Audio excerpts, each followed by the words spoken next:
Numbers chapter 8. The Lord said to Moses, "Speak to Aaron and say to him, when you set up the lamps, see that all 7 light up the area in front of the lampstand." Aaron did so. He set up the lamps so that they faced forwards on the lampstand, just as the Lord commanded Moses. This is how the lampstand was made. It was made of hammered gold, from its base to its blossoms.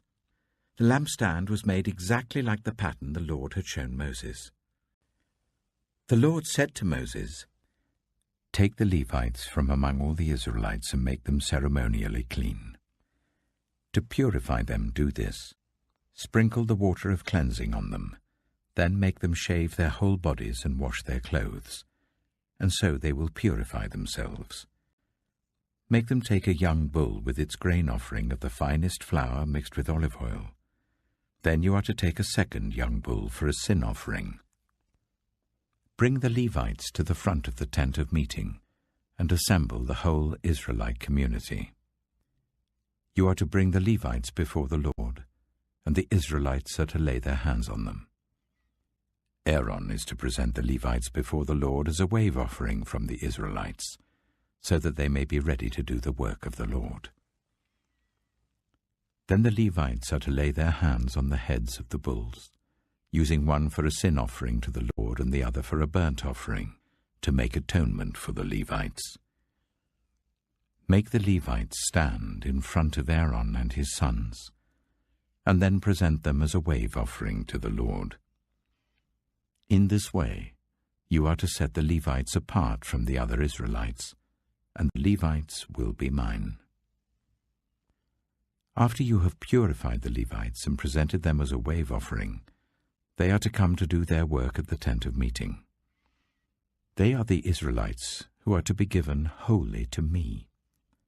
I have taken them as my own, in place of the firstborn, the first male offspring from every Israelite woman. Every firstborn male in Israel, whether human or animal, is mine. When I struck down all the firstborn in Egypt, I set them apart for myself. And I have taken the Levites in place of all the firstborn sons in Israel. From among all the Israelites, I have given the Levites as gifts to Aaron and his sons to do the work at the tent of meeting on behalf of the Israelites, and to make atonement for them so that no plague will strike the Israelites when they go near the sanctuary." Moses, Aaron, and the whole Israelite community did with the Levites just as the Lord commanded Moses. The Levites purified themselves and washed their clothes. Then Aaron presented them as a wave offering before the Lord and made atonement for them to purify them. After that, the Levites came to do their work at the tent of meeting under the supervision of Aaron and his sons. They did with the Levites just as the Lord commanded Moses. The Lord said to Moses, "This applies to the Levites. Men 25 years old or more shall come to take part in the work at the tent of meeting, but at the age of 50 they must retire from their usual duties and work no longer. They may assist their brothers in performing their duties at the tent of meeting, but they themselves must not do the work. This, then, is how you are to assign the responsibilities of the Levites." Numbers chapter 9. The Lord spoke to Moses in the desert of Sinai in the 1st month of the 2nd year after they came out of Egypt. He said, "Make the Israelites celebrate the Passover at the appointed time. Celebrate it at the appointed time, at twilight on the 14th day of this month, in accordance with all its rules and regulations." So Moses told the Israelites to celebrate the Passover, and they did so in the desert of Sinai at twilight on the 14th day of the 1st month. The Israelites did everything just as the Lord commanded Moses. But some of them could not celebrate the Passover on that day, because they were ceremonially unclean on account of a dead body. So they came to Moses and Aaron that same day, and said to Moses, "We have become unclean because of a dead body. But why should we be kept from presenting the Lord's offering with the other Israelites at the appointed time?" Moses answered them, "Wait until I find out what the Lord commands concerning you." Then the Lord said to Moses, "Tell the Israelites, when any of you or your descendants are unclean because of a dead body, or are away on a journey, they are still to celebrate the Lord's Passover. But they are to do it on the 14th day of the 2nd month at twilight. They are to eat the lamb together with unleavened bread and bitter herbs. They must not leave any of it till morning or break any of its bones. When they celebrate the Passover, they must follow all the regulations. But if anyone who is ceremonially clean and not on a journey fails to celebrate the Passover, they must be cut off from their people for not presenting the Lord's offering at the appointed time. They will bear the consequences of their sin. A foreigner residing among you is also to celebrate the Lord's Passover in accordance with its rules and regulations. You must have the same regulations for both the foreigner and the native-born. On the day the tabernacle, the tent of the covenant law, was set up, the cloud covered it. From evening till morning the cloud above the tabernacle looked like fire. That is how it continued to be. The cloud covered it, and at night it looked like fire. Whenever the cloud lifted from above the tent, the Israelites set out. Wherever the cloud settled, the Israelites set up camp. At the Lord's command, the Israelites set out, and at his command, they set up camp. As long as the cloud stayed over the tabernacle, they remained in camp. When the cloud remained over the tabernacle a long time, the Israelites obeyed the Lord's order and did not set out. Sometimes the cloud was over the tabernacle for only a few days. At the Lord's command, they would set up camp, and then at his command, they would set out. Sometimes the cloud stayed only from evening till morning, and when it lifted in the morning, they set out. Whether by day or by night, whenever the cloud lifted, they set out. Whether the cloud stayed over the tabernacle for 2 days, or a month, or a year, the Israelites would remain in camp and not set out. But when it lifted, they would set out. At the Lord's command, they set up camp, and at the Lord's command, they set out. They obeyed the Lord's order in accordance with his command through Moses. Numbers chapter 10. The Lord said to Moses, "Make 2 trumpets of hammered silver, and use them for calling the community together and for the camps to set out. When both are sounded, the whole community is to assemble before you at the entrance to the tent of meeting. If only one is sounded, the leaders, the heads of the clans of Israel, are to assemble before you. When a trumpet blast is sounded, the tribes camping on the east are to set out. At the sounding of a second blast, the camps on the south are to set out. The blast will be the signal for setting out. To gather the assembly, blow the trumpets, but not with the signal for setting out. The sons of Aaron, the priests, are to blow the trumpets. This is to be a lasting ordinance for you and the generations to come. When you go into battle in your own land against an enemy who is oppressing you, sound a blast on the trumpets. Then you will be remembered by the Lord your God and rescued from your enemies. Also, at your times of rejoicing, your appointed festivals and new moon feasts, you are to sound the trumpets over your burnt offerings and fellowship offerings, and they will be a memorial for you before your God. I am the Lord your God." On the 20th day of the 2nd month of the 2nd year, the cloud lifted from above the tabernacle of the covenant law. Then the Israelites set out from the desert of Sinai and travelled from place to place until the cloud came to rest in the desert of Paran. They set out this first time at the Lord's command through Moses. The divisions of the camp of Judah went first, under their standard. Nachshon, son of Amminadab, was in command. Nathanael, son of Zuar, was over the division of the tribe of Issachar, and Eliab, son of Helon, was over the division of the tribe of Zebulun. Then the tabernacle was taken down, and the Gershonites and Merarites who carried it set out. The divisions of the camp of Reuben went next under their standard. Elizur, son of Shedeur, was in command. Shelumiel, son of Zurishaddai, was over the division of the tribe of Simeon, and Eliasaph, son of Duel, was over the division of the tribe of Gad. Then the Kohathites set out, carrying the holy things. The tabernacle was to be set up before they arrived. The divisions of the camp of Ephraim went next under their standard.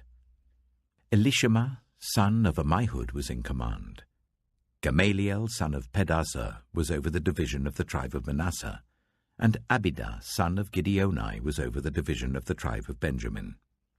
Finally, as the rear guard for all the units, the divisions of the camp of Dan set out under their standards. Ahiezer, son of Ammishaddai, was in command. Pagiel, son of Ochran, was over the division of the tribe of Asher, and Ahira, son of Enan, was over the division of the tribe of Naphtali. This was the order of march for the Israelite divisions as they set out. Now Moses said to Hobab, son of Ruel, the Midianite, Moses' father-in-law, "We're setting out for the place about which the Lord said, 'I will give it to you.' Come with us, and we will treat you well, for the Lord has promised good things to Israel." He answered, "No, I will not go. I am going back to my own land and my own people." But Moses said, "Please do not leave us. You know where we should camp in the wilderness, and you can be our eyes. If you come with us, we will share with you whatever good things the Lord gives us." So they set out from the mountain of the Lord and travelled for 3 days. The ark of the covenant of the Lord went before them during those 3 days to find them a place to rest. The cloud of the Lord was over them by day when they set out from the camp. Whenever the ark set out, Moses said, "Rise up, Lord. May your enemies be scattered. May your foes flee before you." Whenever it came to rest, he said, "Return, Lord, to the countless thousands of Israel." Psalm 50. The Mighty One, God, the Lord, speaks and summons the earth from the rising of the sun to where it sets. From Zion, perfect in beauty, God shines forth. Our God comes and will not be silent. A fire devours before him, and around him a tempest rages. He summons the heavens above and the earth, that he may judge his people. Gather to me this consecrated people, who made a covenant with me by sacrifice. And the heavens proclaim his righteousness, for he is a God of justice. Listen, my people, and I will speak. I will testify against you, Israel. I am God, your God. I bring no charges against you concerning your sacrifices, or concerning your burnt offerings which are ever before me. I have no need of a bull from your stall, or of goats from your pens. For every animal of the forest is mine, and the cattle on 1,000 hills. I know every bird in the mountains, and the insects in the fields are mine. If I were hungry, I would not tell you, for the world is mine, and all that is in it. Do I eat the flesh of bulls, or drink the blood of goats? Sacrifice thank offerings to God. Fulfill your vows to the Most High. and call on me in the day of trouble. I will deliver you, and you will honor me. But to the wicked person, God says, what right have you to recite my laws or take my covenant on your lips?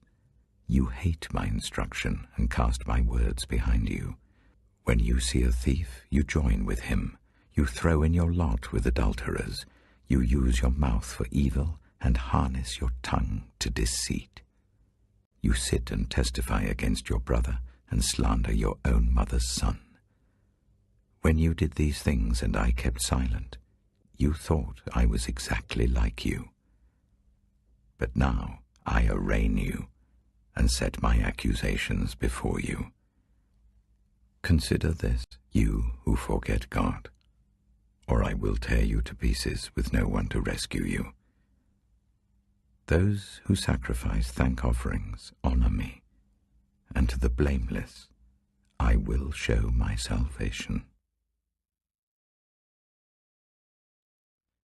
Proverbs chapter 19.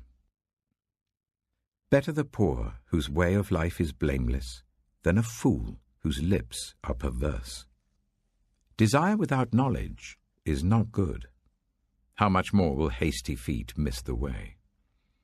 A person's own folly leads to their ruin, yet their heart rages against the Lord.